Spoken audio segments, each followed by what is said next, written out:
Agency आई सरकारी, धीरू भाई है नहीं, इनको लपेट लिए। सेक्शन 3 ऑफ कंपटीशन एक्ट के अंदर अब आपके ऊपर कार्रवाई होगी। अब और सब सीनियर मैनेजर जवाब नहीं दे पाए। मुकेश का कोई बात नहीं, चिंता ना करो।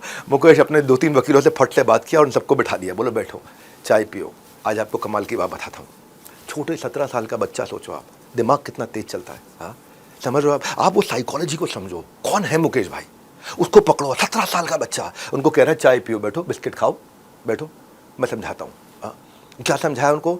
उनको कहते हैं जो सेक्शन 3 है ना, वो सेक्शन 19(3) के साथ जोड़ के पढ़ा जाता है। इन दोनों को जोड़ो और अब पढ़ो। बेटा, जिस चीज के तुम हेड हो ना, उस चीज का मैं हेड मास्टर हूं।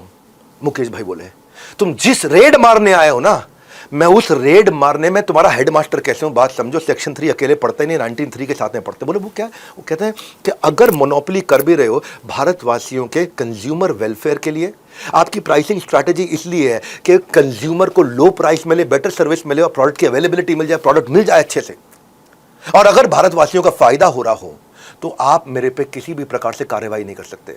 उन्होंने समझाया, अब गणित दिया। देखो मुकेश मोटा भाई, गणित सुनो उनकी। क्या कहते हैं, 1 मेट्रिक टन पॉलिएस्टर आज तक यहां बाजार में बिक रहा है, वो 1.5 लाख रुपए का बिक रहा है।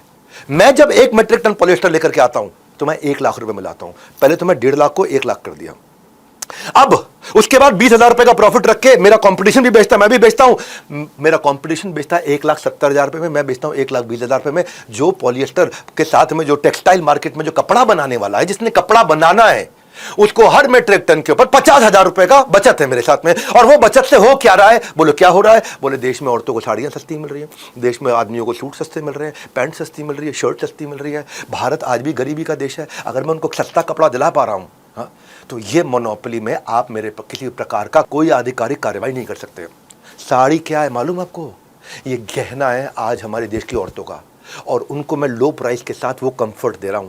और अगर आप लोगों ने कोई भी कार्रवाई करी और मेरी फैक्ट्री बंद हुई, तो मेरी फैक्ट्री बंद हुई, मेरे सारे एम्प्लॉय गए, मेरे सारे एम्प्लॉय गए, यहाँ का लोकल धंधा सर आ गया, मेरे साथ जुड़े हुए जितने और बिजनेसमैन हैं वो भी गए, पूरे के पूरे राज्य पे असर आ जाएगा इसका। आपको जितना टैक्स मिलता है ना हमसे, वो मिलना बंद हो जाएगा। मैं कॉमन मैन के लिए काम करता हूँ। और वहीं रेड नलीफाई हो गई।